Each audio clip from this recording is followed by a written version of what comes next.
The enemy threw more and more new forces at Sevastopol, seeking at all costs to capture it, to fulfill the order of Hitler's bet.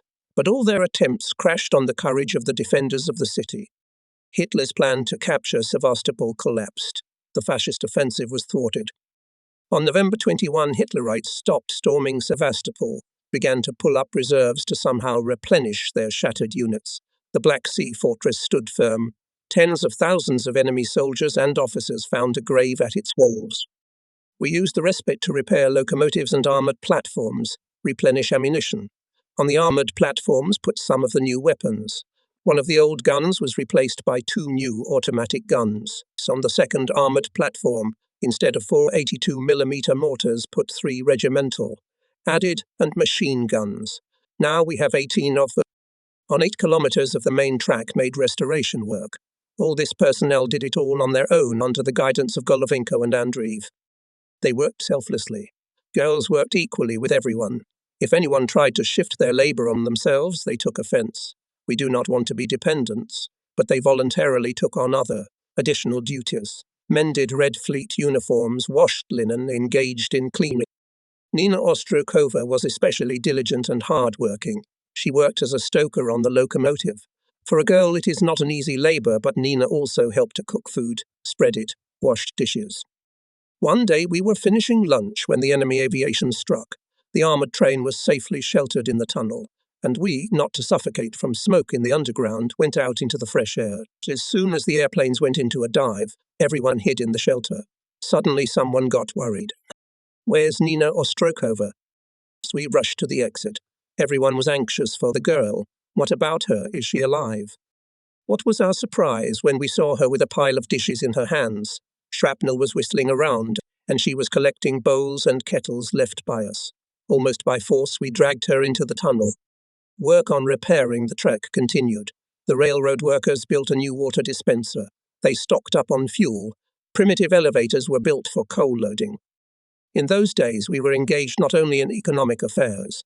Sailors studied hard, honing the skill of firing guns, mortars, machine guns. Girls also learned to shoot. Olya Doronkina mastered the machine gun best of all. At the same time, on the initiative of the Komsomol bureau fighters, studied railroading to replace repairmen at any moment. In a few days, the armoured train again began to go out on combat missions.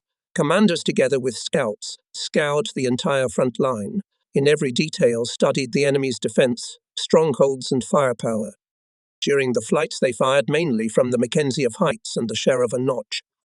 Their firing was corrected by Lieutenant Smolchanov and Mayorov with a group of scouts.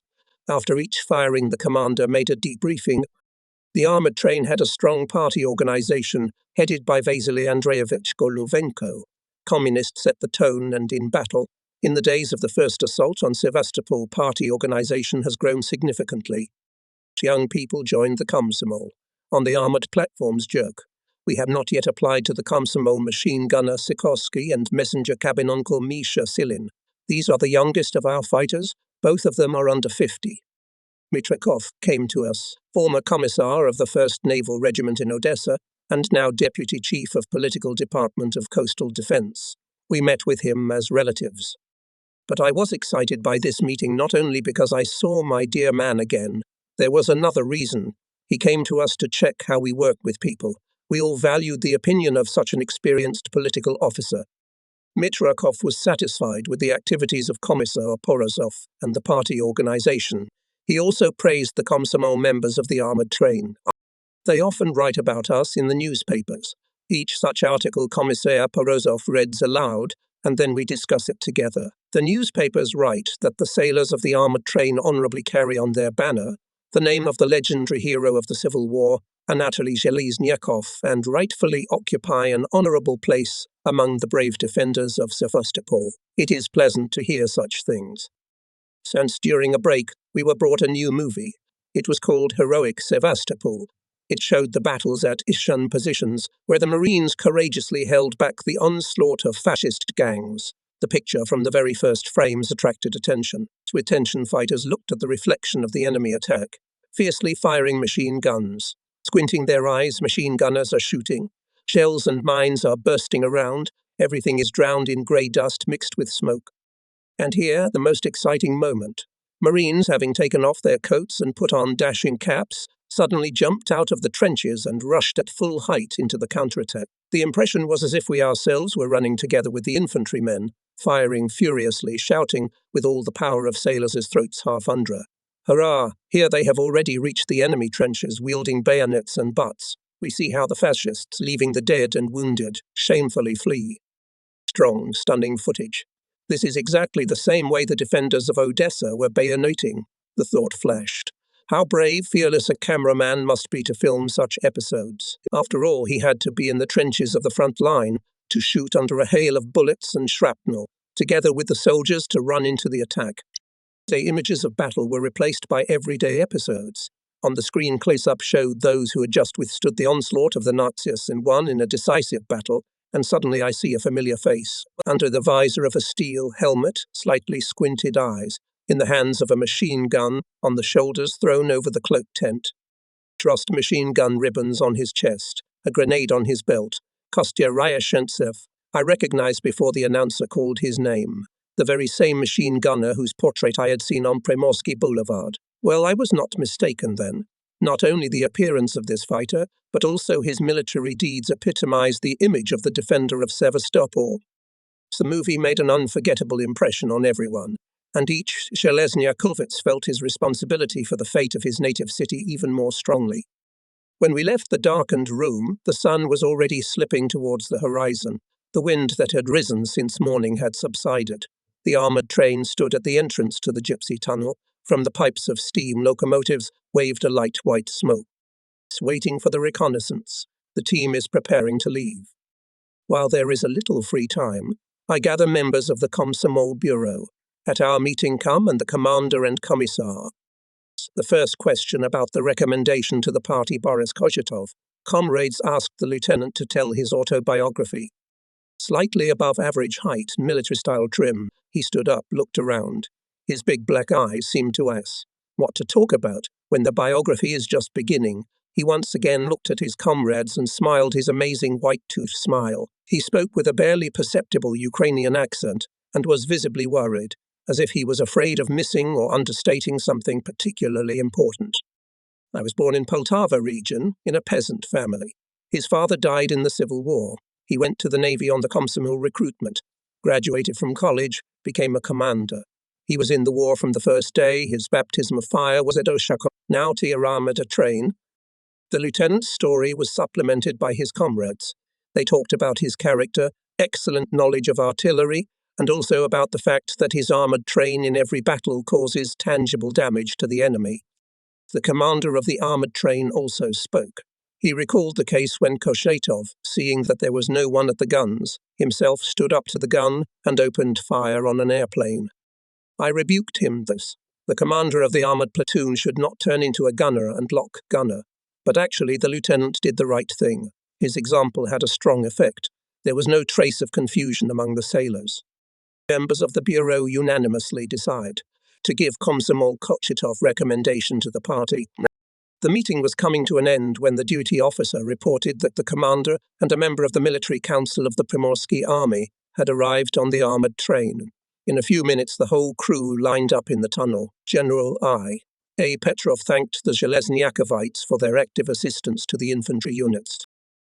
The infantry is satisfied with your combat work, so they asked me and Brigade Commissar Kuznetsov to give you a heartfelt thank you. Said the general. And we also came to give you gifts, which the people sent to the defenders of Sevastopol. The commander showed his hand to the car, the back of which was loaded with parcels. Brigade Commissar M.G. Kutentsev congratulated the Zhelezniakovsi with combat successes, told about the latest news at the front and in the country, answered the questions of the Red Fleet and commanders. Each sailor was given a parcel. We opened them with excitement, even if their contents were not simple. Warm socks, mittens, pouches, fly ash, sausage, cookies, handkerchiefs, toilet soap, cologne, but all this was warmed by hot love and care of strangers and so dear to us. Each parcel contained a letter. Letters were from girls, schoolchildren, and the dearest, from mothers, our soldiers and sailors' mothers. Scanty lines, but how much faith in the victory, in those who defend the freedom and happiness of the people. People on the home front told about their labor, but not a single letter complained about the difficulties, about the lack of food, about the fact that you have to work in the shops from morning till evening, or even 24 hours to give the front arms, ammunition, uniforms. Sailors read these letters, and many of them made their eyes moist. Hello, our distant dear Uncle Warrior. In block letters. Tanya writes to you. I am 7 years old. My mom died when we evacuated in a bombing raid. My dad is at the front. We live with my grandmother. It's blizzarding outside, and Grandpa knits socks and mittens for you so you won't be cold. After all, you're at the front defending us. When you defeat the Nazis, come and visit us in the north, and perhaps in Ukraine when we come back. In my parcel, cigarettes, soap, woolen socks, a scarf, cologne, and even a quart of alcohol. On top is an envelope. In it is a letter and a photograph of a young girl. A young, beautiful face, wide open eyes staring at me rapturously and trustingly. The girl, distant and unfamiliar, writes to the frontline warrior. I work at the Orsk meat processing plant, replaced my father, a communist. He voluntarily went to the front. He was not taken, as we have 6 souls of underage children. I, the eldest, am 16 years old, and my mother is sick. And we know that it is necessary. The director of the mill is a very good man, helps us. I work well. I get bonuses. I have to work 12 and 14 hours a day. Other times we don't leave the shops for weeks, but I do not get tired. I am glad that my labor helps you. That's what our director says. I have a great joy. I was accepted into the Komsomol. I really want to study at the nursing courses organized at the plant. My dear distant warrior, beat the fascists, don't leave them on our land. Come back with victory, come to us in Orsk. We will be very happy to see you. Schnuffer. I read it, and somehow joyful warmth became on my soul. Memories of home, of distant childhood, came flooding back. Childhood. It wasn't easy. I was born in the formidable year of 1918, when the Civil War was burning all over the country. And the Skinsky Bridge through our village Petrenkovo, the Krasnovsky gangs were attacking from across the Don. There was heavy fighting.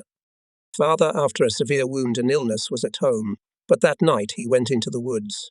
He knew well that the village kulaks would not forgive him, a Red commander, for his active work to establish Soviet power on the Don. The Krasnovsky took the village.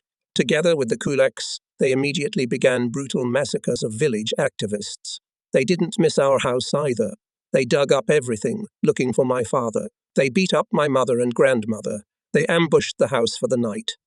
The family knew that my father was about to come to pick us up and take us to his relatives on the farm Dovshik. Everyone was at a loss except Grandma Mavra. She drank moonshine to the 2 soldiers who remained in the ambush, and they fell asleep peacefully. At night, the father came, took the family and led them through the vegetable gardens to the bridge. It was raining non-stop. Everyone was soaked to the skin.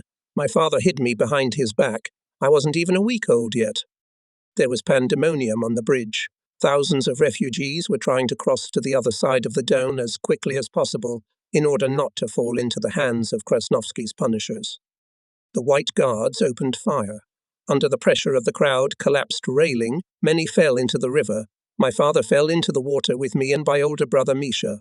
My mother and her 2 children returned home. No sooner had she warmed up than the counterintelligence officers came. She was immediately interrogated. They beat her, tortured her, questioned her about her father. Then they threw her into the cellar and looted everything that was at home. My father, despite being wounded, still managed to stay on the water and then get ashore with me. My older brother drowned. Soon my father joined the Red Army.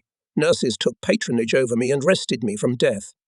A day later, having received reinforcements, our troops went on the offensive. My father led a detachment through the riverbeds. The Bilyaks did not foresee that the Reds would be on this side and were sleeping serenely. The village was liberated. See, every boy in our village knew this story. My peers called me Kolkoi Budyonovsky because I wore an old Budyonov helmet for a long time. When you grow up, Kolka, you will be a military man. It was not for nothing that you were in the icy Don font and under the Krasnov shrapnel. His words came true. True, I did not become a cavalryman like my father, but I tried to fight in such a way that he, the holder of 3 St. George's crosses and the owner of a sabre presented by Budeni, was not ashamed of his son. While I was reminiscing, the Red Fleet men gathered around me. Vanya Shaposhnikov came too. He was holding a letter. Yeah, Comsorg, read it. Vanya got a good heartfelt letter. I read it aloud. I know you're a brave fighter. I'm reading, and I'm watching Shaposhnikov out of the corner of my eye. He even turned pale with excitement. Read, petty officer, read. Me, he hurries me. I'm proud of your courage, military courage. I believe you will achieve victory, clear our land from fascist invaders. Said the sailors listen attentively to what the letter says. It is addressed to each of them and to all those who defend our great Soviet motherland with weapons in their hands. Ivan Shaposhnikov is the first to break the silence. No, Secretary, let me say a few words. He climbs up on the platform and tears off the cap from his head. I know you're a brave fighter. That's not me. But I swear, as long as I have enough strength, I'll beat the fascists to my last breath, and I won't be ashamed to receive such letters. After Shaposhnikov, Petty Officer Dmitrienko went up to the armoured platform. After such letters, I want to rush into battle now. He raised several envelopes above his head and said, These are not simple letters. The people are writing them, and we will fulfill their will. For the burned cities and villages, for the ruined land, for the tears and blood of Soviet people, we will avenge the Hitlerites with a fierce punishment. Other sailors also took the floor. They spoke passionately, swore to smash the enemy even more mercilessly. The commander and a member of the military council came out of the car and watched our spontaneous rally with interest. Then the brigade commissar turned to the sailors. You have spoken very well. Let's hope that in the coming days you will be able to confirm your words with deeds. The guests left. The sailors went to their places. I took out Klava's photograph again and read the letter. Klava, what a nice and sweet girl you must be. Could it be that you would just slip into my fate without leaving a trace? And even then I realized that the image of this girl will always remain in my heart. And so it was. And I am eternally grateful to fate that it was me who received the parcel of a wonderful girl, the very one who after the war became the companion of my life. On December 8, the armoured train went to the position to the Kamishlovsky Bridge. It was to support Colonel Vilshanskai's brigade with fire. That day it was doing reconnaissance in the area of height 74.4. Artillery preparation began. As attack aircraft came, they went low over the ground, sowing fire and leaving black traces of bursts. The commandos did not stop firing. One of the planes spiked so low that it seemed that it would never come out of the dive, but at the very ground it suddenly soared, and in the same second machine gun bursts raked the platform, raising fountains of rusty dust. The raid lasted for several minutes, but it did not bring much damage to the armoured train. Only after the command stand down the news spread around the battle stations. Captain Sahakian was wounded. During the raid, he was controlling the firing from the open area of the command post. He was wounded at the very beginning of the battle, but he continued to direct the combat actions of the crew until he lost consciousness. And then the word spread through the armoured train. The commander is wounded. This news shocked everyone. Everyone wanted to know as soon as possible what was the condition of the commander, whether there was any hope for rescue. But only after returning to the parking lot, the commissar gathered the personnel and told them how it was. The planes stormed off. Anti-aircraft gunners had already driven them away. The captain commanded stand down. I wanted to say something to him. I looked and he was falling. I didn't even have time to support him, and there was a pool of blood on the deck beneath him. The sailors were silent and sullen. Pity the captain. Everyone loved him. In the evening, when we arrived in Sevastopol, the wounded commander was sent to the hospital. The command of the armoured train temporarily assumed Senior Lieutenant Tchaikovsky. The duties of the assistant began to perform Koshetov. With them, we went out several times on combat trips, and 5 days later arrived a new commander of the armoured train, Engineer Captain Lieutenant Karchenko. Usually it is difficult to get used to a new commander, but Mikhail Fedorovich quickly won our respect. Cold alienation melted after we learned his biography. In the Civil War, he, 17-year-old boy, joined the Red Guard detachment of Mokrusov and worked his way up from a private soldier to commander of the armoured train Hurricane, awarded the Order of the Red Banner. In peacetime, he worked as a ship mechanic and ship repair technician. From the very first day, between the commander and the commissar established such relations, which should be in people who are entrusted with the fate of many soldiers. They have a lot in common. Both fought in the Civil War, They both have a large and harsh school of life. Karchenko fought under the command of Voroshilov. Porozov mastered the art of party political work under the leadership of Commissar Firmenov. Karchenko always spoke quickly, as if afraid of something not to finish, and when he was worried, began to stammer, gave a sign of the contusion. Porozov, on the contrary, he weighed every word, spoke slowly, but behind every word he spoke you could feel the rightness and conviction. Sir Commissar Tsar and the commander complemented each other in the best possible way, and although both enjoyed the same rights, Karchenko felt that the senior on the armoured train is Porozov, and did not oppose it. I met with my friends from Odessa, Noah Adamir and Yasha Strizhak. Having found out where the armoured train was standing, they dropped by my place. The guests were immediately surrounded by comrades. Shelezniakovs were interested in the front line, and friends had something to tell. The fame of sniper Noah Adamir rattled all over Sevastopol. Newspapers often wrote about the fearless gun commander Yakov Strizhak. Both had already been awarded orders. We remembered Odessa, battle friends, fallen comrades. Pitokisa Dachikir was especially happy.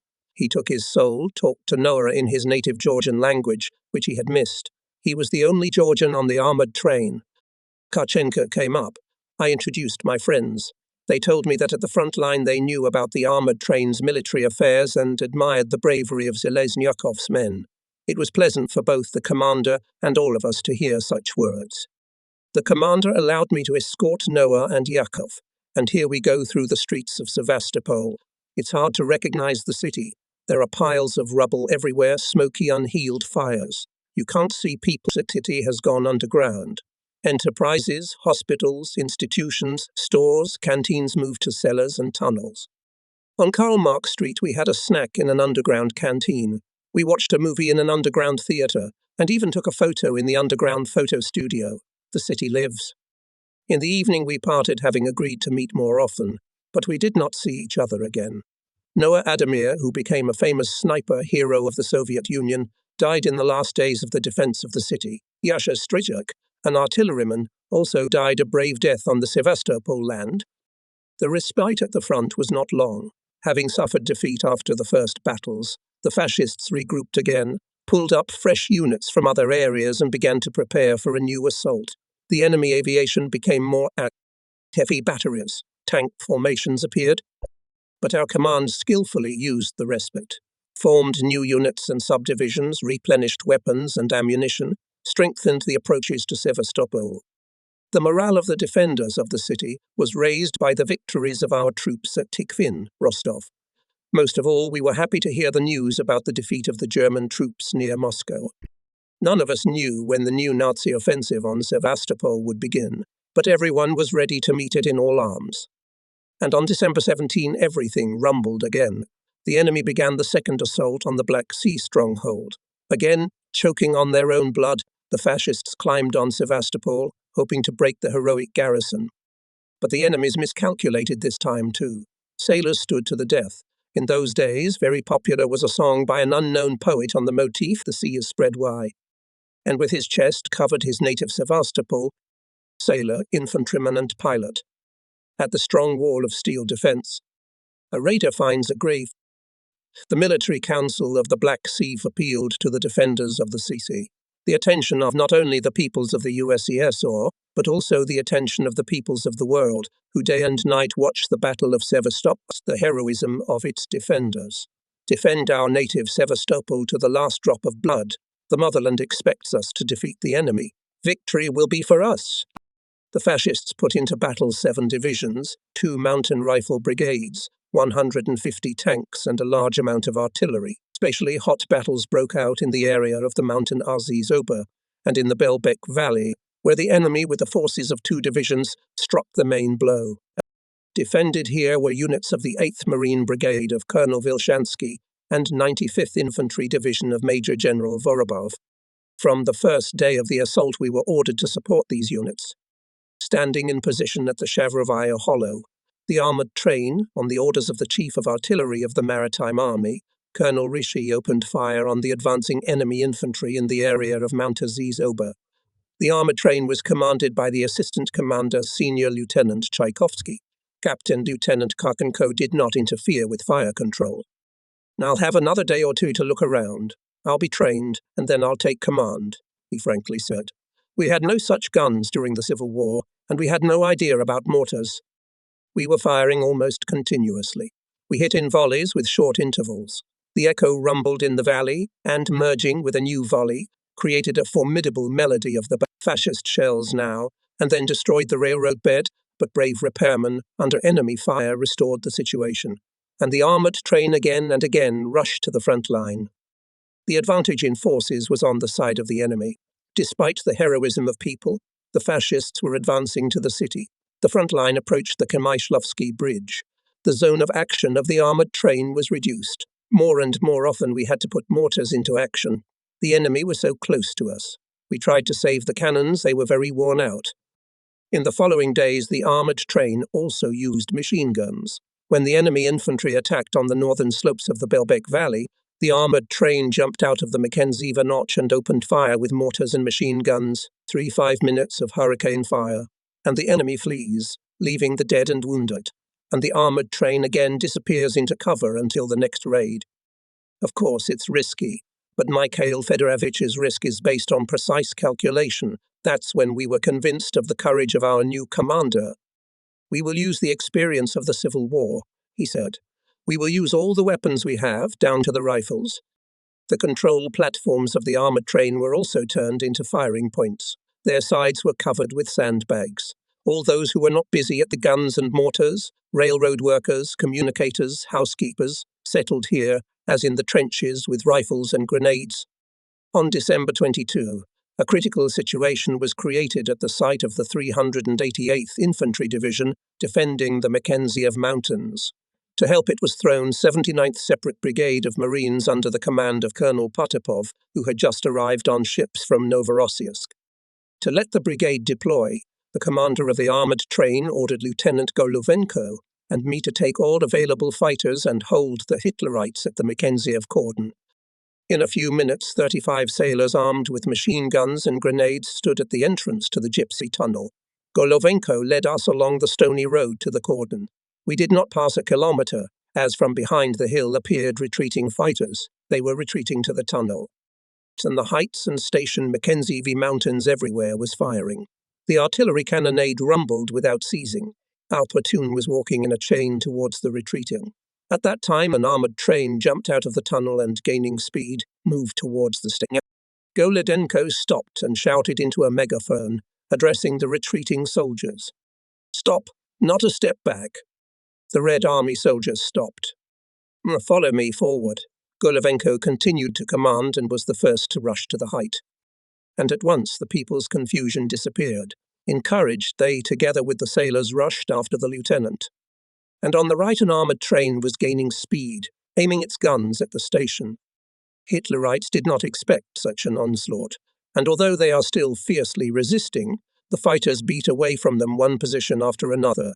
Meanwhile, Marines from Potapov's brigade came up. They joined the ranks of the Red Army, and we all speed up our run, trying to keep up with the armoured train. And it is already flying into the station, where the enemy troops are piled up. For the first time I see my armoured train from the side. Shrouded in fire and smoke, it brings down on the enemy the full power of its guns, mortars and machine guns. Around him everything falls, collapses, burns. Daring Raider Zeleznyakov stunned Hitlerites. It did not occur to them that we would risk to break into the thick of their troops.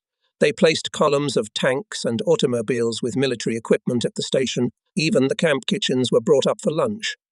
The armoured train was firing from both sides, sweeping away and crushing everything on its way. Hitlerites, in horror, scattered from the railroad, offering no resistance. They did not even have time to start the tanks, and their column remained on the highway. At a dead end, a huge tank with fuel exploded, and everything around went up in flames. After us, infantrymen rushed into the station and, without delay, rushed forward, pushing the Hitlerites to the Kamyshlovsky Bridge. The positions lost earlier were restored on the approaches to the Kamyshlovsky Bridge.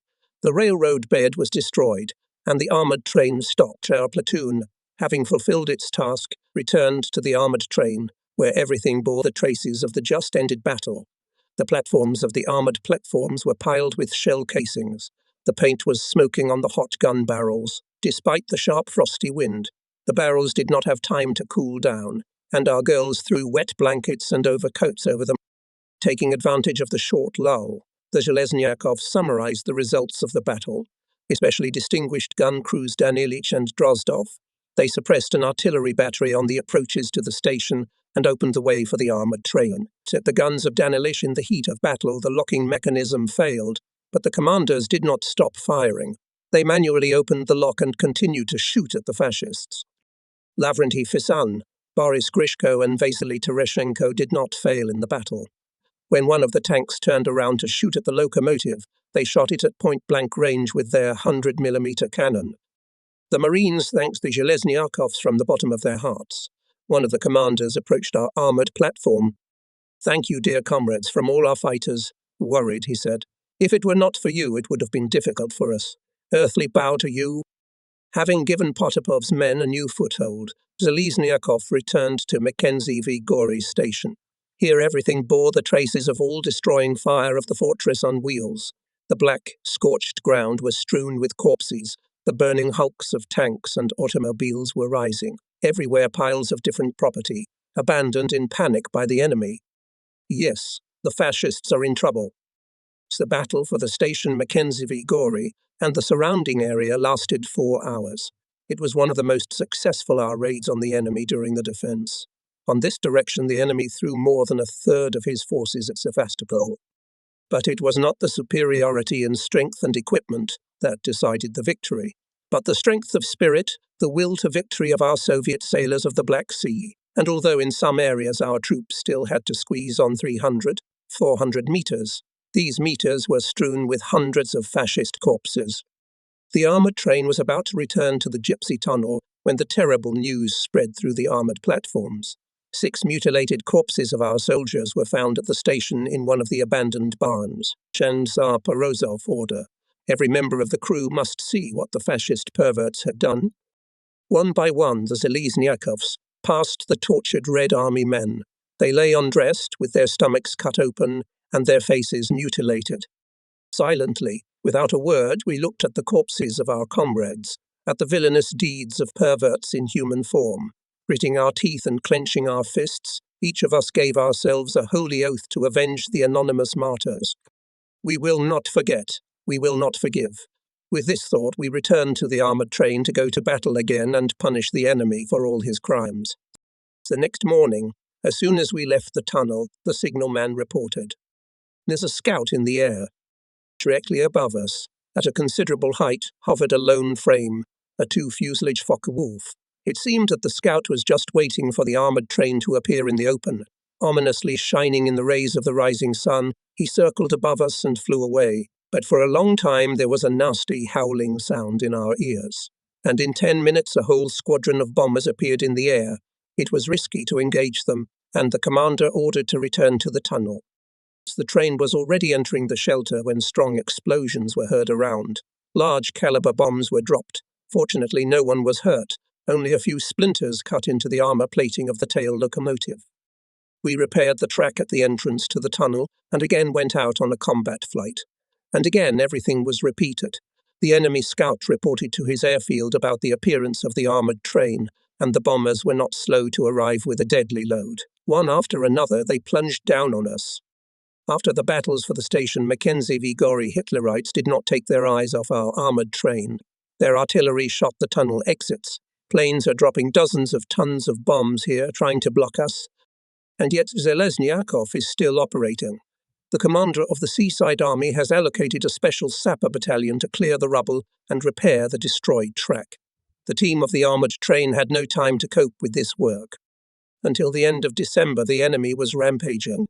Heavy, bloody battles were fought in all parts of the defence. The armoured train was still almost every day going out on trips, supporting our units with intense fire. Strong fights took place on December 24.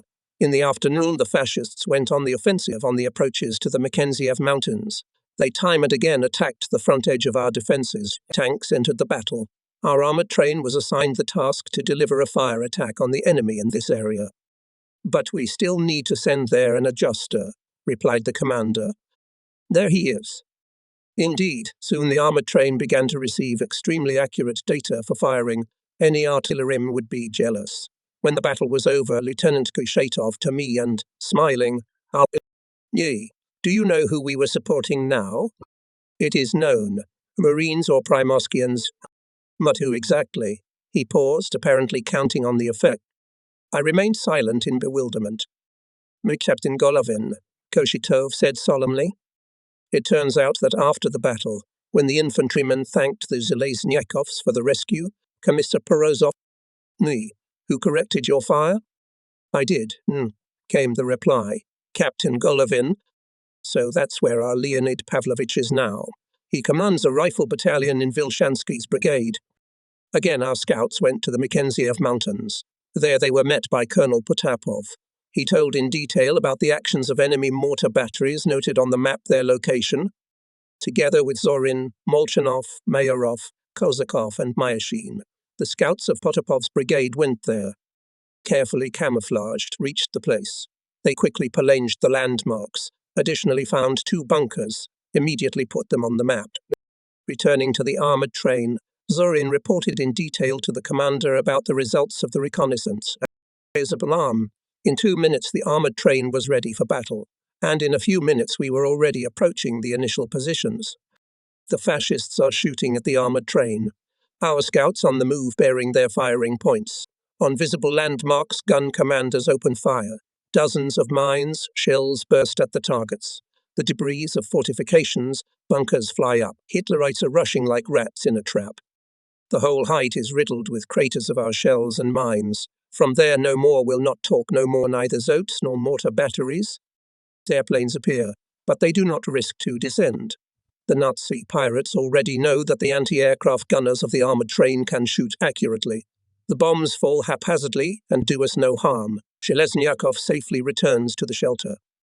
The next day, a new task. Major General Morganov called our commander and reported that from the Belbek Valley to the front line approached large enemy forces. They are accumulating at the height and set up a mortar battery there. Tadistin Detrine was assigned the Tykes, to destroy the enemy's manpower and mortar battery by fire. Together with Zorin, the commanders of the armoured train and Lieutenant Golovenko went on reconnaissance. He was given a special task, to check the condition of the road in the area of the Kamishlovsky Bridge. We saw our comrades off. The engine of the train rumbled, and it disappeared in the night gloom. Before the return of the scouts, the commander ordered everyone, except for the watch service, to rest. I took the opportunity to gather the members of the bureau. Several comrades asked for recommendations to the party. It was necessary to talk about the work of agitators and other Komsomol affairs. Only at 12 o'clock at night we went to rest, but for some reason I did not sleep. I took out the photos of my relatives from my pocket. I remembered that I hadn't written home for a long time, and they might think God knows what. In the dim light of the blue bulb, the only light in the carriage when people are asleep, I bent over a piece of paper. What to write? I'm alive, I'm healthy, I'm beating the Nazis. I don't think there's anything else to write, and my father might be offended that I didn't write enough. He likes it when I tell about combat operations in detail. But what could I tell about now? The fascists are at the walls of Sevastopol. They are moving inland with a formidable force. Will we not survive? Will we not win? No, it can't. I sent greetings to my relatives and friends. Then I wrote, "Father, don't worry, I'm fine. I kiss you, my dear old man." He thought a little more and put the only photo in the envelope, a memory of the meeting with Adamir and Strychak. He wrote on the back of the envelopes, "If I die in battle, remember my son, a sailor." And immediately crossed out these words, "No, I won't. It's not so easy to destroy the Zheleznyakov." How many times these words were remembered later, in the most difficult moments of my life, when it seemed that nothing could prevent death. I said them, gritting my teeth, and found the strength to win, to stay alive. I sealed the envelope, wrote the address, and I felt better, as if I had talked to my relatives and friends.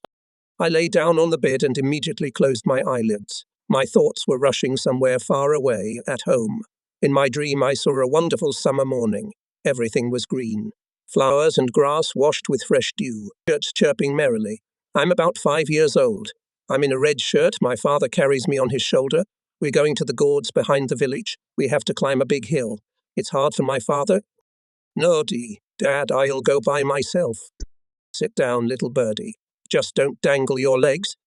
His phone rang on the wall. The duty officer reminded me it was time to change him. I left the warm carriage and hurried to the armoured train. The yard is dark, clouds are low, overhanging. In the darkness the wind howls drearily. The cold gets to my bones. The sentry called, recognized my voice and let me through. On the platform replaced Petty Officer Grayev. Soon the commander came to the CP. "What a cold," he shivered. "Aren't you freezing here? Something long no scouts, you always wait for them with anxiety." The commander sat down, lit a cigarette. He asked about his relatives, about home, talked and told a little about himself, about how he met with Franz when he commanded the armoured train Hurricane, how he beat Petyura, Denikin, chased Mukhno, established Soviet power in the Cuban. Yes, it is not terrible to go into battle with such a man of great soul, protects each of us like a father, brave, judicious, intelligent, and I suddenly wanted to tell him about my father who, like him, fought for the Soviet power in the Civil War. The commander listened attentively. "You see," he said, when I was silent, "it is written on your fate to defend the cause for which your fathers spilled blood. You, too, have shed a lot of it, but there are great challenges ahead of us."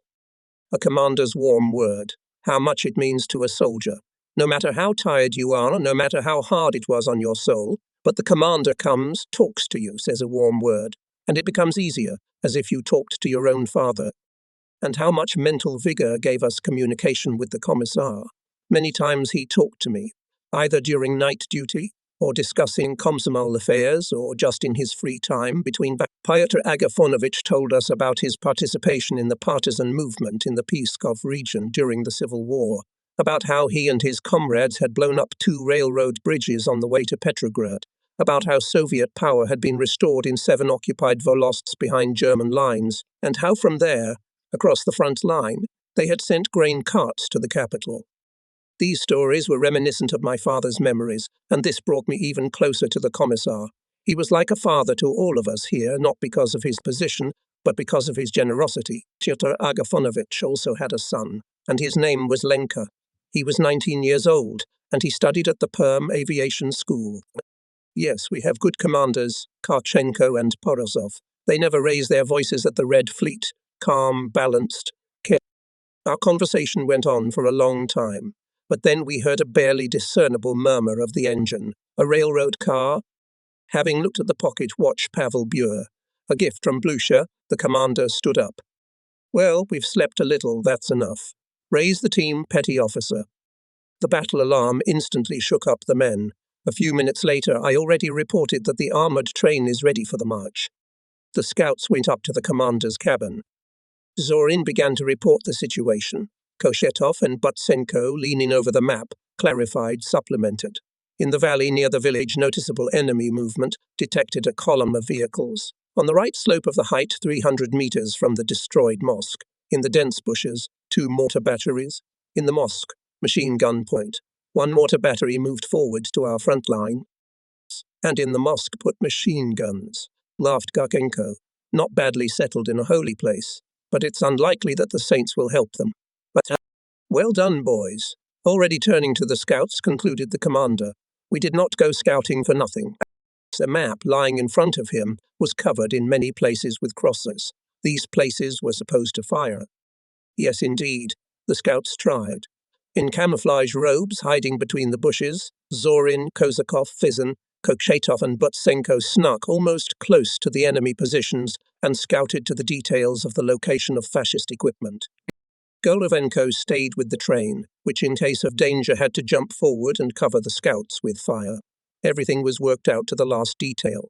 However, the help of machine gunners was not needed. The scouts saw everything and returned safely. On the state of the railroad and Kamishlovsky Bridge, reported Golovenko. The line was mostly serviceable.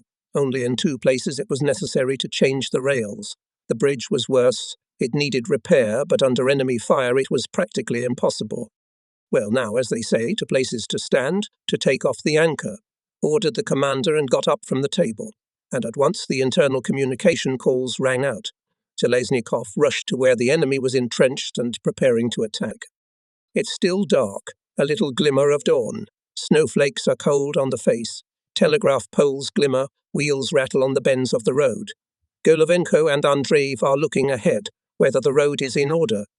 Tuyakov, Popov, Delanin and Matyush are driving the armoured train.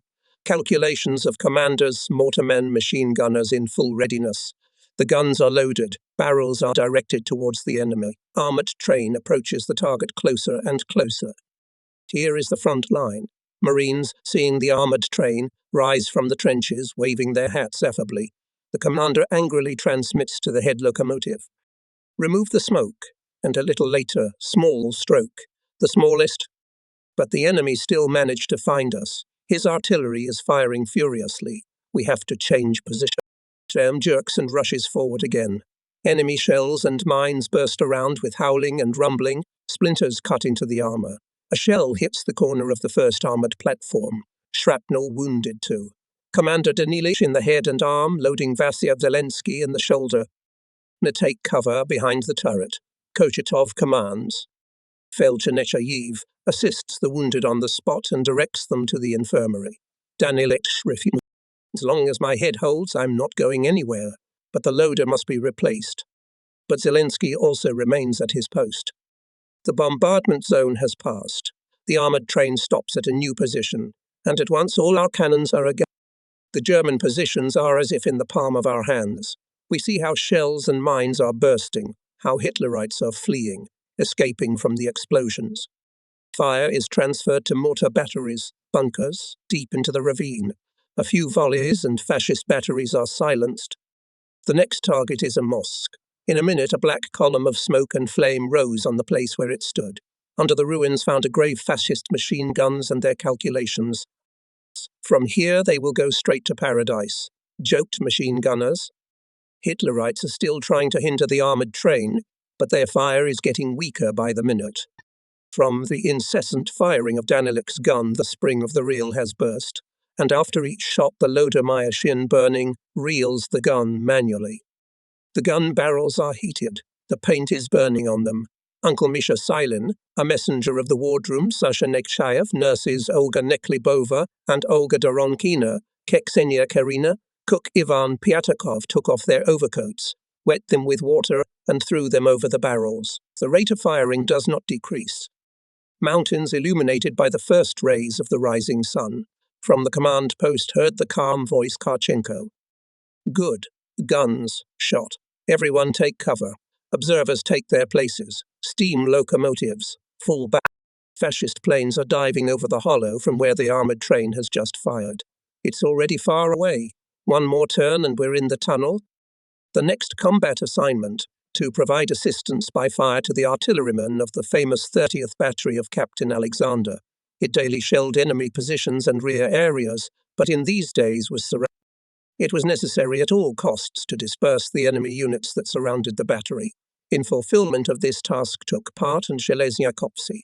The fascists were thrown back, and again the batterymen were destroying the enemy's manpower and equipment by the fire of their heavy guns. However, after 3 months of heavy fire, most of the gun barrels needed to be replaced. How to do it? Fleet Commander Admiral F.E.S. Okyabursky arrived at the railroad junction and asked the track workers to deliver the barrels to the battery. To perform this task, I, D. Kislev A.E. Mimkov, and other railroad commanders appointed strong-willed people. The group included and the men of the railway company of Captain Silevestov, which served our armoured train. It was possible to get to the 30th Battery from the station Mackenzie-Gory, from which a special railroad branch line ran along the valley. At that time the valley was the front edge of our defence. On the opposite slope the fascists were located. The head of the track distance Mikhail Nikolaevich Felsky together with the road foreman Nikitin Kislev and Nemkov were instructed to go to the place to check the condition of the track in order to make repairs if necessary. For 2 nights the men of the railroad company completely restored the branch. With the head of the steam locomotive part Pavel Mikhailovich Leshchenko picked up the best locomotive and supplied it with good coal, so that all the time it was possible to have the right amount of steam. Experienced drivers Kalashnikov and Ivlev were entrusted to drive the locomotive. All day long they prepared the steam locomotive BV-350 for the voyage. By evening in the southern bay the gun barrels were loaded on a 4-axle platform. Our armoured train was to stand ready, and in case of need to divert the fire of fascist batteries on itself. When everything was ready for departure, The commandant of Sevastopol station, Captain Luzev, gave Ivleview city and field passes. The captain himself sat down on the platform, where there were several sailors' battery maidens. Nearby settled Velsky and Nikitin, with a group of repair workers. The train moved off and soon disappeared around the corner. It was a frosty night. We were on the armoured platforms. Time dragged languidly. Finally the phone rang. The call came from Mackenzie v. Gory. I'm Sheglov. Special transport accepted. Everything is in order. From the station, Mackenzie v. Gory, Ivlev and Kalashnikov carefully led the train down the slope. They loaded the furnace with such a calculation so as not to open it in the area of the leading edge. The train passed through the valley unnoticed and disappeared behind the hill. Here it was met by the batteries of the 30. They had already been informed over the field wire that the railroaders were coming to the rescue, bringing them a present. The battery commander, Captain Alexander, came to the stopped locomotive. Red Fleet men came running after him. Noiselessly they unhitched the locomotive and left it at the excavation, and the platform was manually rolled up to the battery. Not an hour later, the platform was again lowered to the locomotive.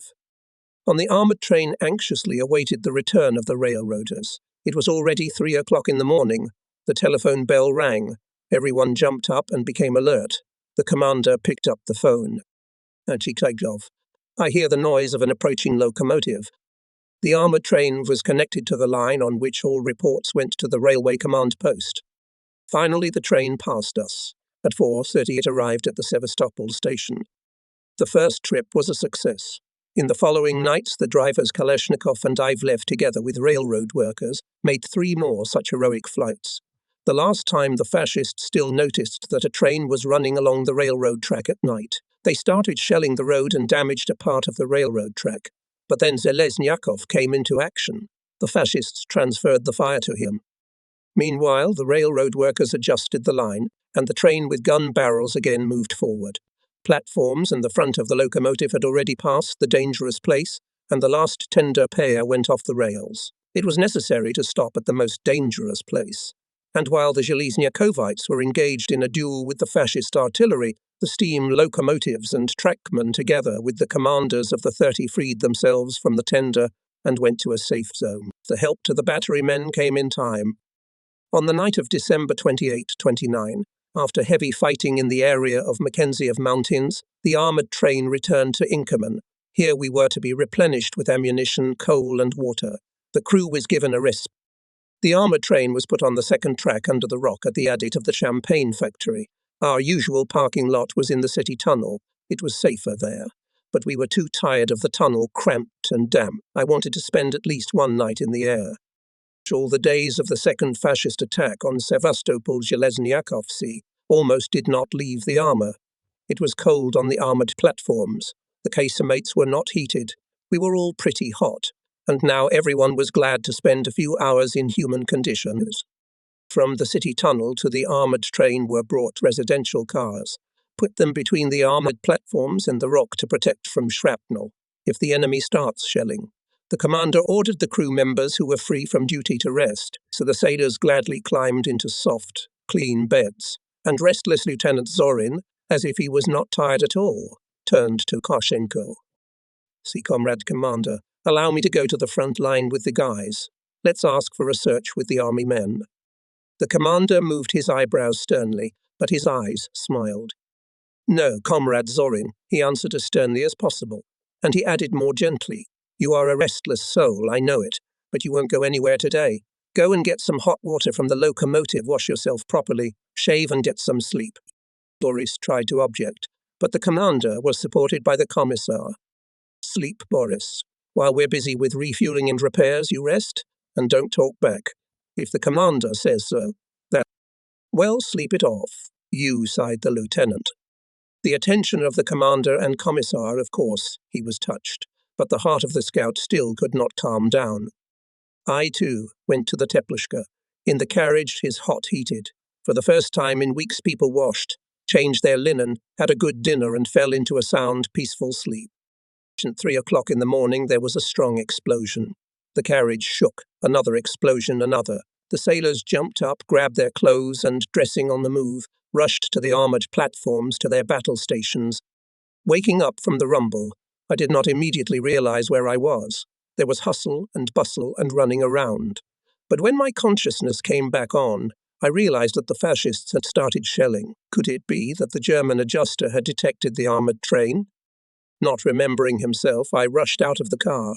Jumping over funnels, sleepers, posts, I ran together with everyone. Even from afar, we heard the voice of the chief of the guard. It got into the commissariat car. They're already huddled in the darkness, Red Fleet men. The commissar went up to the vestibule and shone a hand flashlight. I'm going with him. The shell hit the outermost compartment. Here slept Lieutenant Zorin, Petty Officer Senior Enlisted Man Beremtsev and Midshipman Zarinadsky. All three were killed. From the neighboring compartments came Koshetov, Mayorov, Butsenko, Molshak. Our girls are here too. They had not yet come to their senses after what had happened. Olya looked at others with wide-open, frightened eyes. She had seen a lot of blood, but she had never seen such a close, ridiculous death. For a long time we stood in mournful silence near our dead comrades. We could not believe that Boris Zorin, fearless scout, clever and funny man, had left us forever. How many times he had to be in reconnaissance, under fire. With his guys he searched the whole front line. Not a single bullet hit him there, and here in the rear, here you are. 3 days ago, Boris turned 20 years old. His comrades congratulated him, predicted 100 years of life. Uncle Misha Silin, in honor of such a celebration, baked a large cake and gave it to the birthday boy. Our carelessness cost us dearly. It was a bitter lesson. After this incident, we never rested in the open. The dead were buried not far from the entrance to the Trinity Tunnel. There were speeches, a farewell salute, and then the armoured train rushed to the enemy positions, with crushing volleys on the enemy. The Zalesniakovцы paid the last honours to their comrades in arms, avenged their deaths. Stevels near Sevastopol took more and more fierce character. Hitlerites did not count with losses, striving at any cost to fulfill the order of their mad Führer and to seize the Black Sea stronghold.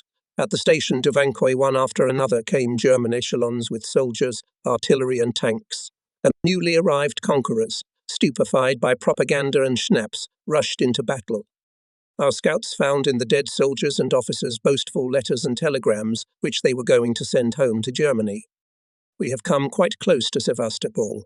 Already we can see its houses. By nightfall we will be in the city, wrote one. Saw Sevastopol through binoculars. Tomorrow, on New Year's Eve, we will be there, boasted another. Don't shake your head until you jump over it, said the Zalesniakovit in response to such letters.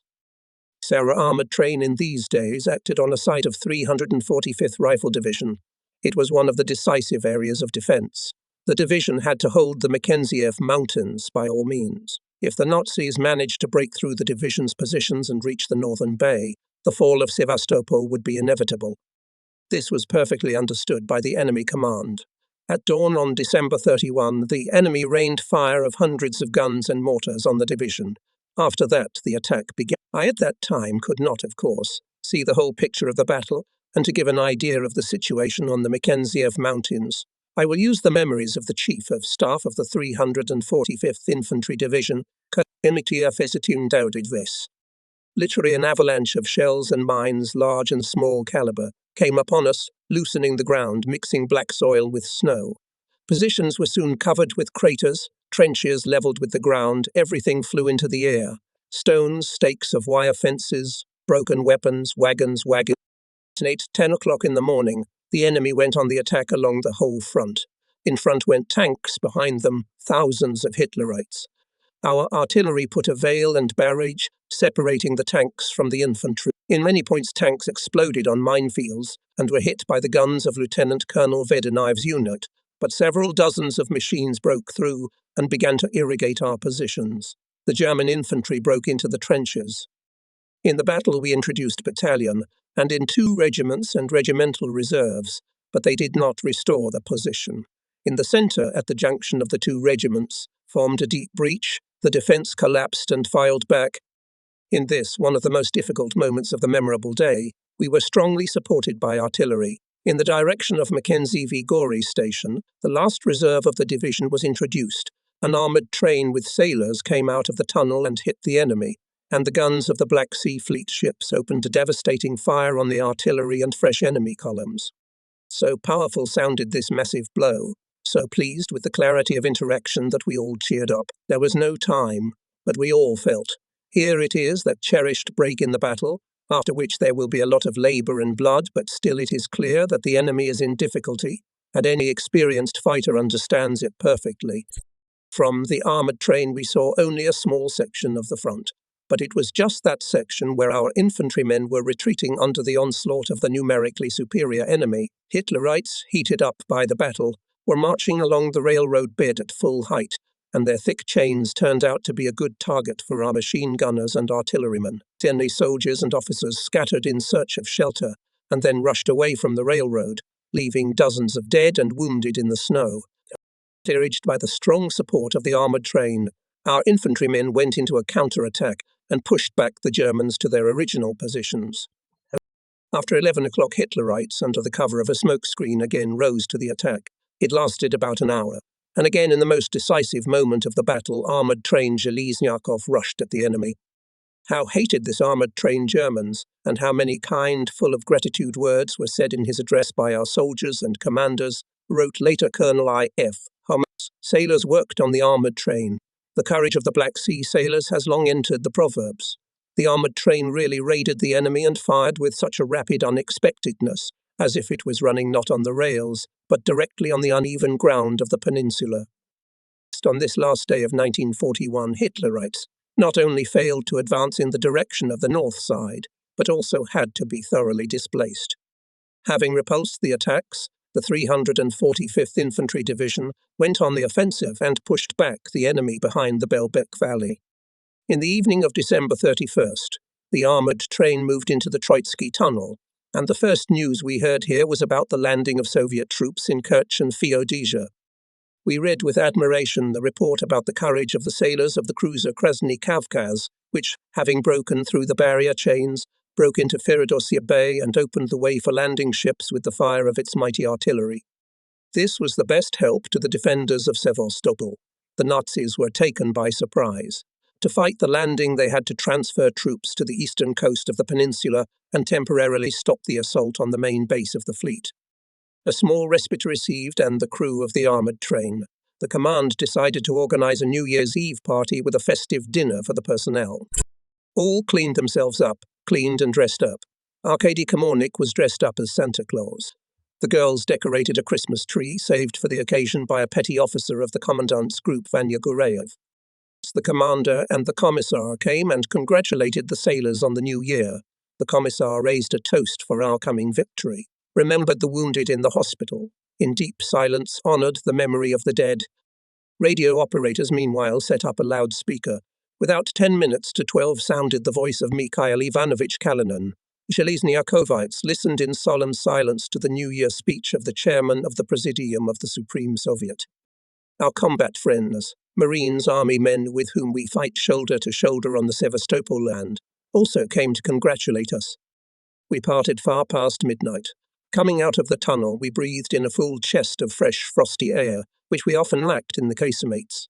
In the distance we could see flashes of light. From there came the whir of guns. Machine guns were clearly tapping out short bursts. We had long since gotten used to it. But here to the rolling echo of the cannonade another sound is added, a nasty, howling one, and at once blue tentacles of searchlights soared upward. In the high beam, resting in the blackness of the sky, a small dot flashes brightly like a firefly in the night, and all the tentacles instantly reach out to it, crossing in a tight knot. And somewhere in the sky there is the steady hum of our hawks. They are not visible, but they are inexorably approaching the point illuminated by the rays. Another minute, 2 minutes, and near the bundle of tentacles a scattering of multicolored dots flashes. The lines of tracer bullets are repeated again and again, and then the bright point in the crosshairs bursts into flame and falls into the abyss of night. But the rays shudder and fall, crossing again and again on the burning torch, and so they see it off to the ground. A powerful explosion shakes the surroundings, and then everything goes quiet again. The beams of searchlights lazily wander the sky for a few more seconds, but there is nothing there anymore, and they go out, giving way to the frosty darkness. I don't feel like going to sleep. We wander along the railroad track and silently think about each of us. However, hardly anyone has thoughts that are not connected with the fate of the city, which we defend, with the fate of relatives and friends, whom the war scattered over a vast territory. with the fate of our vast country. The sky is gradually beginning to pinken, and now the dawn is already more and more imperiously declares itself. The morning has come, the morning of the new year 1942.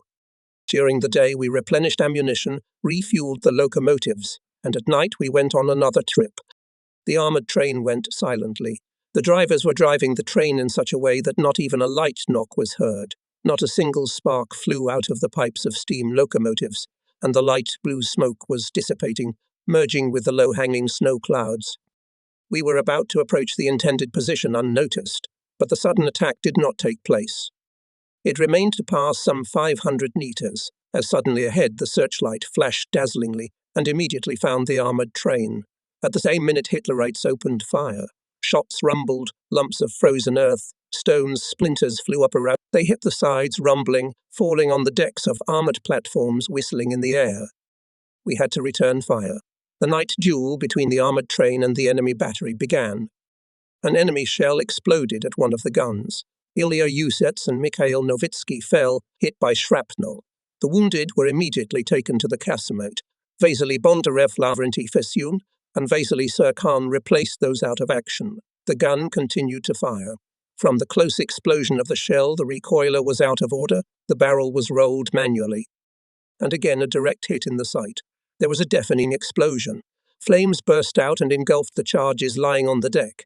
Then Ivan Myashin, Yasha Baklin, and Lavrentiy Fesyun rushed to the place of fire. Scalding and gasping from smoke, they threw the burning charges overboard, transferred them to a safe place not yet engulfed in flames. The explosion of ammunition was prevented, which is the first combat operation of Zheleznyakov in the new year ended in failure. The commander ordered to withdraw. Continuing to shoot back, the armoured train moved on the way back. Each of us felt guilty of failure, although we all realized that military happiness is changeable and not every battle can be victorious. But in the morning we managed to take revenge. Returning from the voyage, we stopped at the Sevastopol State District power plant, where there was still a refueling site with a water dispenser. Just started refueling, as the observers reported. Fleet fascist airplanes came out from behind the mountain. The commander, Kamisa, and I were at that time in the side, at the old barrack. The fascists dropped bombs, fired on the armoured train from machine guns and cannons. The blast wave knocked us down. We jump up, look at the armoured train. No direct hits, but the bombs exploded very close.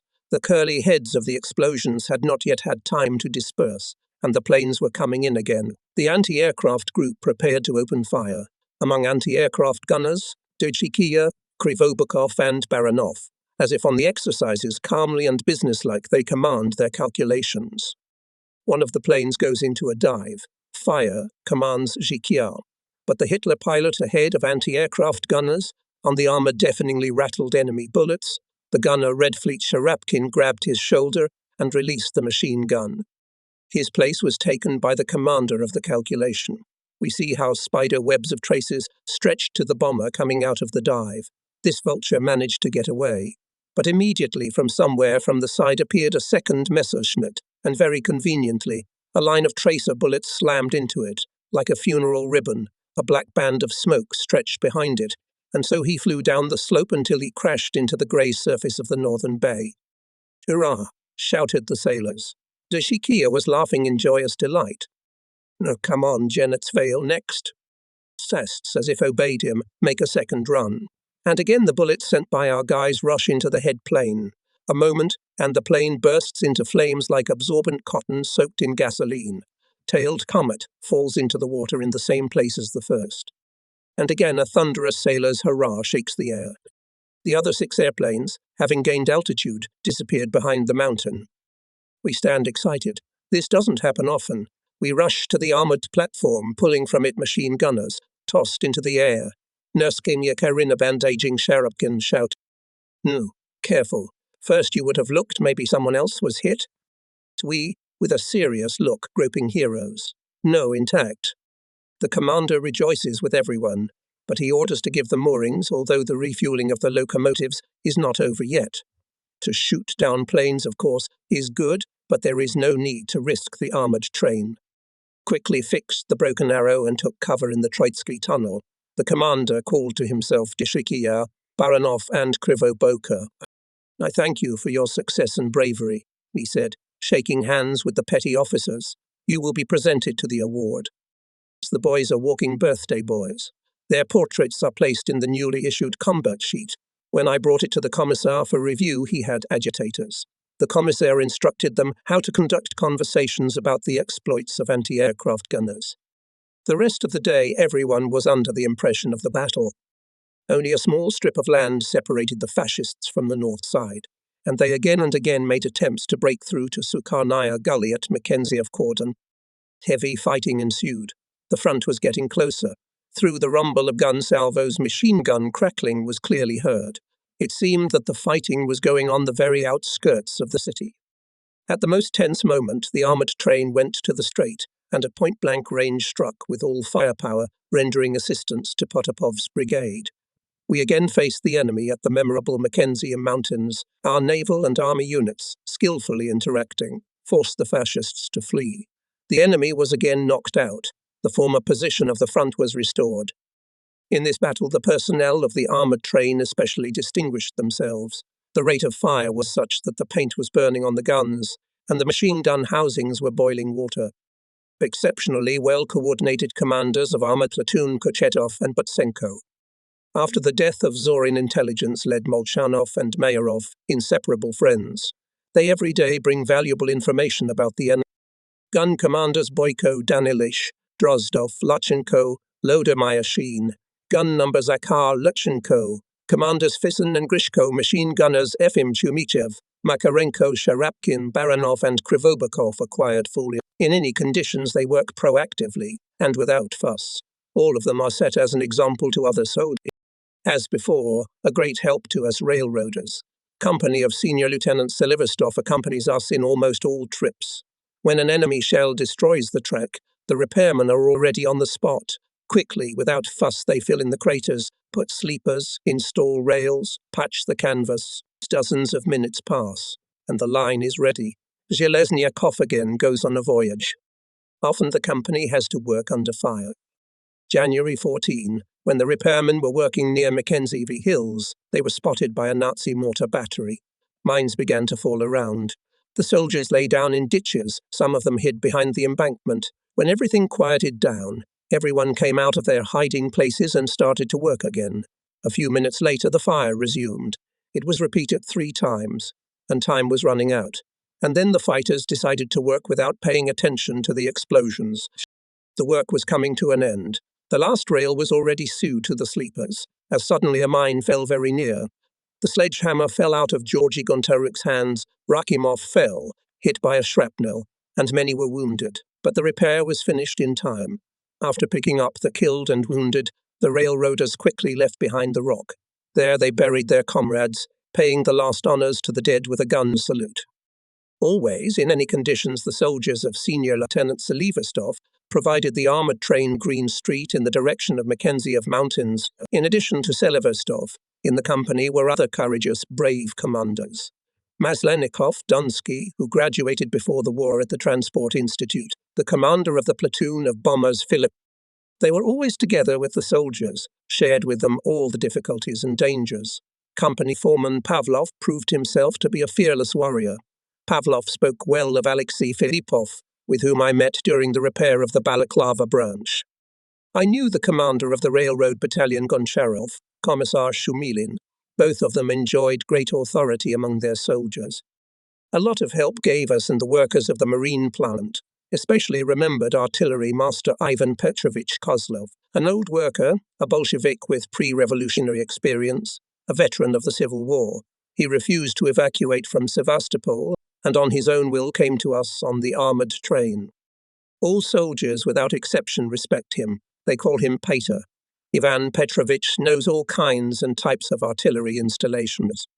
True, like all elderly people, he is a little grumpy, likes to scold young people for the wind in his head. But the sailors realize that the old man is attached to them with all his heart and sees his son in everyone. In the heaviest battles he does not leave the open areas, always ready to help if the cannon fails. Ivan Petrovich does not part with a weighty canvas bag, where nuts, bolts, screws, cotter pins are always rattling. On the other shoulder hangs a bunch of different-sized gears. The sailors joke lovingly. You, Ivan Petrovich, are a walking workshop. What can you do? Smiles the old man. Without this spring your cannon won't fire. And where will you get such a piece of iron if I don't have it? That's just it. Our cannons were shabby, worn out, but thanks to Ivan Petrovich's efforts they never failed and worked properly. Once in battle, the gunner Makarenko was wounded. Where did the old man's strength come from? He replaced a big sailor, so until the end and brought heavy shells. How many times there were delays and breakdowns in the battle, and always at such a moment Ivan Petrovich was at the gun. No, keep firing. He nodded to the gunners, having eliminated the malfunction, and hurried to another gun. When Drovich, no one could make him wear a helmet. When they told him about the precaution, the old man joked, "Don't be afraid for me. No bomb can touch someone like me." He was an amazingly fearless man. "Why are you chasing me into hiding? I have no time for hiding," he grumbled when he was sent to the casemate. One day Ivan Petrovich was called in by the artilleryman of a battery standing on the northern side. One of the guns had to have its barrel replaced, and the second gun was moping, so the old man went. Enemy airplanes were circling in the sky. Ivan Petrovich did not hide. He knew that they were waiting for him at the battery. Fascist pilots noticed him and opened machine gun fire from a shaving flight. Ivan Petrovich fell down. 4 bullets dug into his chest, there near the battery, and buried him. Shelezniakovtsy grieved terribly. Having learned about Ivanovich's death, we could not successfully fight if we were not helped by dozens, hundreds of people like Ivan Petrovich, people who were not military, but whose courage was envied by each of us. In any case, we felt the support and care of hundreds of our friends from Sevastopol Railroad Junction. Railroad girls, having changed from duty in a depot or at a station, turned into orderlies and went to the hospital. Housewife Anastasia Petrovna Poltorikina and Komsomol girl Anya Chadovich organized a brigade of workers and wives of railwaymen, which washed linen for soldiers. From Sevastopol railroad workers consisted and steam locomotive brigades. Steam locomotive of Mikhail Galanin had no armor, and we were always worried for our comrades. It was enough for a stray piece of shrapnel to hit the steam boiler so that the locomotive flew into the air, but our machinists calmly did their job. From the Shavrov's Hollow, the armored train was hitting the enemy's front line with direct fire. The enemy detected it and returned fire. The airplanes buzzed in the air. Shooting back, the armored train began to withdraw to the Gypsy Tunnel. Just after the turn from the station Mackenzie v. Gory, as suddenly a heavy shell exploded ahead. The explosion dislodged a whole link of rails. The drivers pressed the brake levers to failure. From the sharp braking, everyone fell off their feet. The braked wheels were screeching, squealing, and the train continued to creep forward by inertia. The first ballast platform fell into the funnel, the second one was piled on it, and then both of them went under the slope. The armoured platform to which they were attached also went off the rails, but miraculously kept on the embankment. On the unarmed steam locomotive, the chimney burst from the concussion. A high column of steam rose above the locomotive. The steam locomotive went out of service.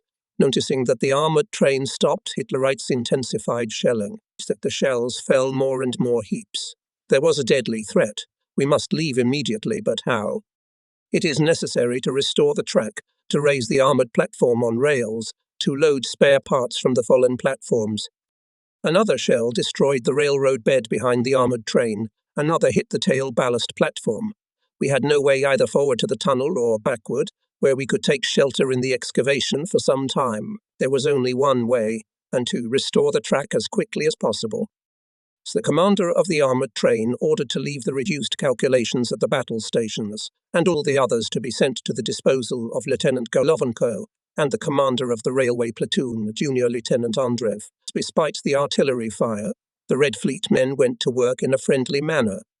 In a few minutes, new rails were laid and securely sewn to the sleepers. Spare parts from the fallen platforms were lifted and loaded onto the armoured platforms. But how to lift a multi-ton armoured platform that had fallen off the rails? It required a powerful steam locomotive. We have only a small, armoured shunting sheep left in service, and the second steam locomotive is standing with its furnace extinguished. That's when our Evgeny Matyosh, a modest and quiet assistant driver, showed himself. It is possible to shut off the tube for a while and then, in the tunnel, to cool down the furnace and make a more thorough repair. he suggested. For this purpose it is necessary to get into the furnace, said the driver, and now it is all 300 degrees, if not more. There is only one way out, to drain the steam. You can't do that, Xenia stubbornly objected. Let me go into the furnace and shut off the pipe. You'll burst into flames like a candle, and in the best case you'll boil like a cancer, refused the commander of the armoured train. And you will help me, Xenia continued to insist.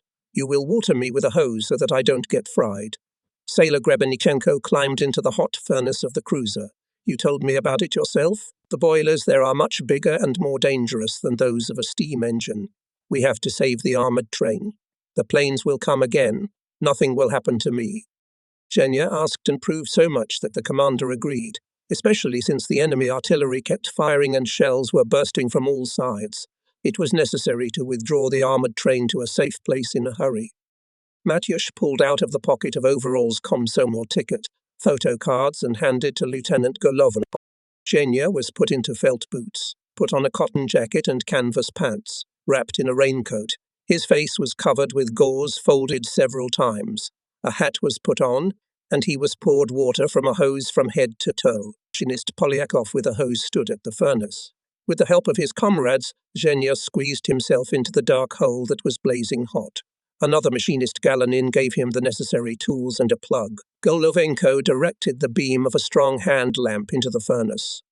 From time to time, Polyakov poured cold water on the daredevil. When the water hit the walls of the furnace, it hissed. Puffs of steam burst out of the black yawn. From the depths of the boiler came muffled blows. The drivers heard nothing but these sounds, though near the locomotive there were rumbling explosions, which made the steam locomotive shudder and shake as if it were a living thing. All, with intense attention, holding their breath, followed the actions of Xenia. And it was difficult for him. He was panting, his face and hands stung intolerably, and tears covered his eyes. But he, gathering all his strength and will, continued to work. Finally, from the depths of the furnace came a faint voice. Pull out. Xenia was quickly snatched out of the furnace. He had the strength to say only one word, done, and he lost consciousness. The sailors carried the hero out of the locomotive box in their arms and handed him over to the doctor. It was no longer difficult to drive in another plug from the side of the smoke box. Soon the firebox was humming. The steam locomotive was on the move again, and in a few minutes the armoured platform was raised on the rails. The fortress on wheels had come out of the shelling. In the gypsy tunnel, the commander ordered the crew to line up, thanked everyone, and especially Xenia Matyush. He promised to present all those who had distinguished themselves for awards. And that day we solved Xenia's hidden secret. His girlfriend's card was in our hands for just a minute, but in the smiling girl we all immediately recognized the Komsomol girl, Anya Chadovich, the initiator of many patriotic deeds at the railway junction. Tienya and Anya were wounded almost simultaneously. He at the front, she in Sevastopol, when together with her friends she was carrying firewood for the laundry. Even Myashin and Olya Doronkina had a strong friendship. It was not uncommon for the sailors to make jokes, tell jokes and generally use all sorts of ambiguous words. The girls did not like the swagger of the boys. Olya often conscientized them. She had noticed that Myashin was offended by such words. Ivan was a cultured, intelligent man, behaved very correctly. Maybe that was the reason why Olya somehow became close to him, attached to him like a sister. During the battle she did not leave his gun, helped him, worried about his life. And when the battle was over she would tidy up his clothes, smear iodine on his hands. She took care of the guy, and did not suspect that he harbored to her not only friendly feelings. Olya often asked to give her a real combat mission, to send her on a reconnaissance mission. For a long time she refused, but one day the commander said, "Okay, go ahead, but be careful, and obey the lieutenant in everything." 6 of us, we, Janet Molchanov, Kamornik Andreev, Sershan, me and Olya Doronkina. We went stealthily, made a reconnaissance safely, mapped 3 enemy firing points. But when we were returning, the enemy found us and opened heavy machine gun fire. A bullet hit Molchanov's shoulder. That's where Olya's skill was needed. She quickly and skillfully bandaged the wound, tightly swaddled his arm, tying it to his torso. We reached the adjustment point, and while Lieutenant Molchanov was calling the fire of the armoured train, we went into the dugout to the infantrymen and talked. Suddenly Olya, looking intently into the corner where a fighter was sitting, Shout, Kolya, are you? Sadilja raised his head, and immediately his eyes widened with surprise and joy. Oya, what are you doing here? What are you doing here on the front line? What can one do on the front line? I'm fighting like everyone else. So they hugged and kissed. That's how Oya met her cousin at the front. Immediately they were surrounded by soldiers, rejoicing at such an unexpected meeting. Meanwhile, the cannons of the armoured train, without a murmur, were beating on the enemy's front line. Lieutenant Molchanov, despite the wound, adjusted the fire accurately, without error. 2 bunkers were destroyed before our eyes. Already in the evening, we approached the parking lot of the armoured train. Olia held up well. She not only showed no signs of fatigue, but also tried to support the wounded lieutenant. 1.5 kilometers from the parking lot, they met my machine. He was alarmed, but when he saw that Olga was alive and unharmed, he calmed down, and only now the girl realized how dear she was to this modest, taciturn guy. Taking advantage of the temporary lull, Zheleznyakhovsky renewed the camouflage of the armoured train, repaired the armoured train, locomotives, and the Dresdner. We replaced some barrels of the main caliber, installed new regimental mortars, put the guns in order. A great help was rendered to us by a sapper battalion attached to us. The sappers cleared all tunnel entrances, repaired the damaged railroad bed. In the Troitskat tunnel, an ammunition depot was set up. The armoured train had already accumulated considerable experience in combat operations. Various methods of artillery fire were developed, both from closed positions and direct fire. Scouts located convenient landmarks, made marks on the rails. When the armoured train stood on them, you could immediately, without shooting, open a rapid fire. Such surprise raids were the most effective. We were still operating on the Makhenzievsky direction, in the area of Belbek Valley and Shavrovaya Notch. There were the most favourable conditions for the armoured train. Railway tunnels well camouflaged it, and most importantly, it was in these areas the enemy was very active. The commander of the Seaside Army ordered the Zheleznyakhovsky to go out for a fire attack on the enemy in the area of the Kamishlovsky Bridge. The division commander Colonel Laskin reported that large enemy forces were concentrated in the Velbek Valley. New firing points were being set up, giving no rest to our unit. Previously, the armoured train fired at enemy positions from the Shavrovaya Notch, several kilometres from the bridge. This did not have the proper effect, as not all our firepower could participate in the firing. We could not get into an open position. Most of the track was destroyed. As the Marines reported, the Kamishlovsky Bridge was also damaged. It was urgent to find out the situation, check all the ways and approaches to the bridge. The reconnaissance was led by the commander. 12 of Zheleznyakhov's men participated in the sortie. Having taken everything we needed, we set off on an armoured train. We managed to slip unnoticed through Inkerman Valley, shot by fascists, and go to Makhenzievsky Peninsula. Here we were joined by a group of army artillery reconnaissance. The commander of the armoured train contacted Potopov's headquarters by telephone to find out the extent of damage to the Kamishlovsky Bridge. There were several direct shell hits. The Marines reported this was still nothing, and we were to inspect the bridge with our own forces. The Potopovs had assigned their reconnaissance platoon to help us. Having passed the combat guard of our troops, we lurked about 300 meters from the bridge and began to observe. But from here, the necessary data could not be obtained. Then the detachment decided to approach the bridge with great caution. We went out into the open, lay down. Such marvelous beauty opened before us that, for a moment, everyone forgot about the danger, admiring the majestically austere winter landscape. The Belbek Valley was spreading ahead in all its pristine beauty.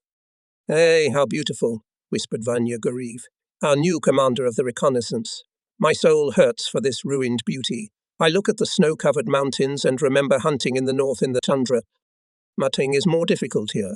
"Natch," Harkanko replied, "but as for beauty, it is really beautiful here. I used to gather nuts and dogwoods in these places when I was a child. When the war is over, I will definitely stay in Sevastopol," said Vanya Guriev firmly. Talking in a half-whisper, we keep watch for a long time, and it seems that ahead no danger. I want to stand up to my full height, take a full chest of fragrant frosty air, and sing with all the power of my young lungs. Suddenly a shot rang out. "Ah, hey, one enemy battery has found itself." It was immediately pinged. The commander laughed. "Lieutenant Koshetov has a job to do. and everything froze again. But not for long. A few minutes later, another battery gave itself away. Then another and another. We looked through binoculars all the area adjacent to the bridge. The booth on the right side of the bridge remained suspicious. After waiting a bit, we split into two groups. Gadyushenko, Girev, and a few army men went to the right of the height, with 3 scouts. The commander ordered me to go through the bridge, survey it, then go into the valley on the other side and, having scouted it, leave an observer there to adjust the fire of the armoured train. Jayev's group was to cover our withdrawal. Only we were about to move on the way, as a scout appeared in the air. Smoothly, like a kite, he flew over us and disappeared behind the heights. Again, a few shots rang out, apparently. The fascists were firing on the scouts' data. And these firing points were on Kharkenko's map.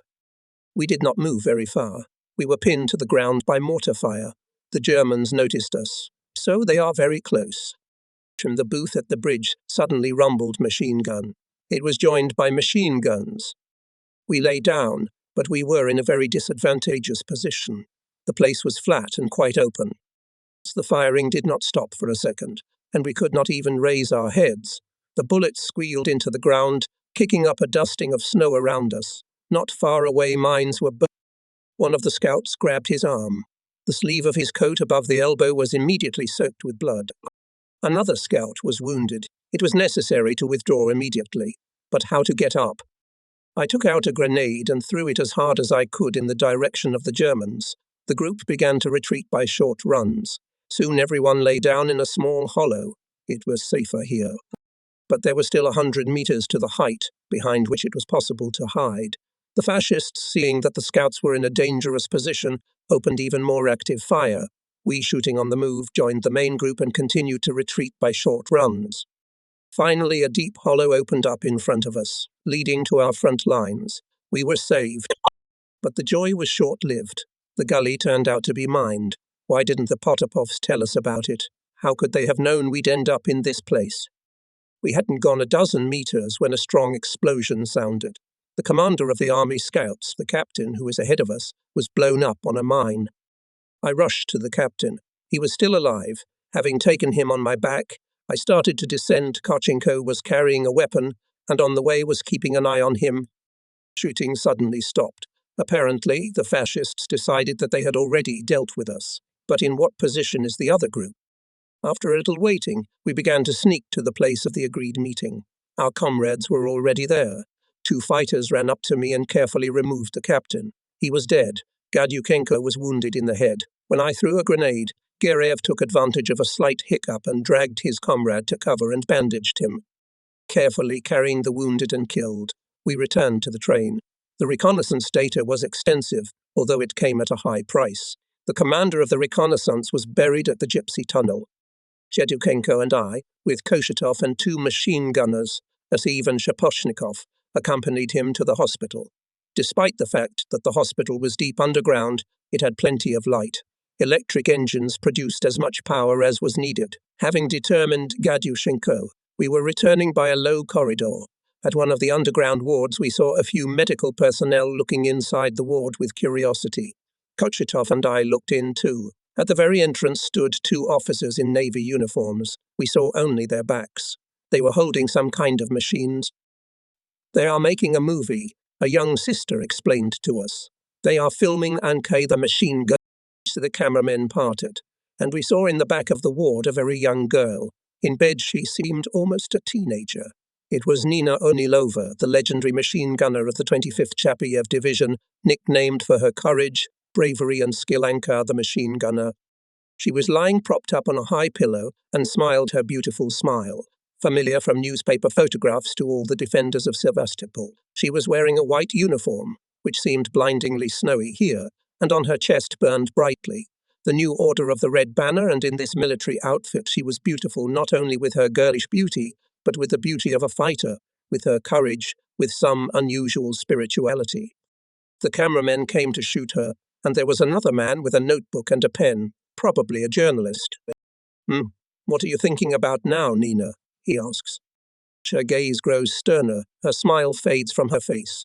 After a little silence, she says, "I'm lying here now, in the room is so quiet, and I have before my eyes the trenches, the war, my comrades. And in my ears all the time there is a rumble and machine guns cracking and mines rustling, and I dream about the battle every night. The correspondent writes and writes. Apparently, he really wants many people to know what this Sevastopol heroine thinks about, what helps her to fight. Nothing to possession. How are you able to bear such a thing? Nina smiles again. From the looks of it, I am small, weak, but I will tell you the truth. My hand never once trembled. It's inconvenient, they say. We've had a look and that's enough. We leave with some unusual lightness in our hearts, deeply excited by what we have seen. We are even more convinced that Sevastopol will never kneel before any aliens. How could such people be defeated? When we returned to the armoured train, the railroad platoon under Pavel Andreev had already restored a large section of track. At night, Zheleznyakov approached the Kamishlovsky Bridge. The machinist so led the train that not a single spark from the steam locomotives was visible. Neither the clatter of wheels nor the clanking of buffers could be heard. Danilich pointed his gun at the booth behind the bridge. The fascist started to use machine guns, but our bowgun fired, and the box was left in splinters. And it began something that is hard to describe. All the guns of the Zheleznyakov rumbled. The targets that our reconnaissance had spotted were destroyed one after another. As soon as they hit one, instantly transferred the fire to another, mixing everything with earth and snow. The fascist batteries returned fire, but quickly fell silent. The armoured train covered them with its shells. After that, without waiting for the Germans to launch heavy artillery, Zheleznyakov withdrew to the Chevrovaya Notch. Here we fired another 100 shells and headed for the Gypsy Tunnel. The train was rushing at full speed, and suddenly the drivers noticed some flickering light ahead. They informed the commander. What is it? Maybe an enemy adjuster is signalling his artillery about the approach of the armoured train. We wanted to fire at the suspicious light, but the commissar said, "We must find out." The rain slowed down. Golovenko with 5 men got down on the embankment. Marines ran to them. It turns out that an hour ago they accidentally noticed that the enemy's shell damaged the track. Realizing what it threatens the armoured train, the Marines decided to be on duty at the destroyed track to warn the Zhelezniakovs of the danger in time. The commander of the armoured train and the whole crew thanked their battle friends from the bottom of their hearts for the rescue. Only then, much later, we learned that the infantrymen were accidentally near the railroad track every time for a reason. Concerned about us, Colonel Potapov specially allocated people to monitor the serviceability of the line to control sections of the track. In the future, we put our own detours on the tracks.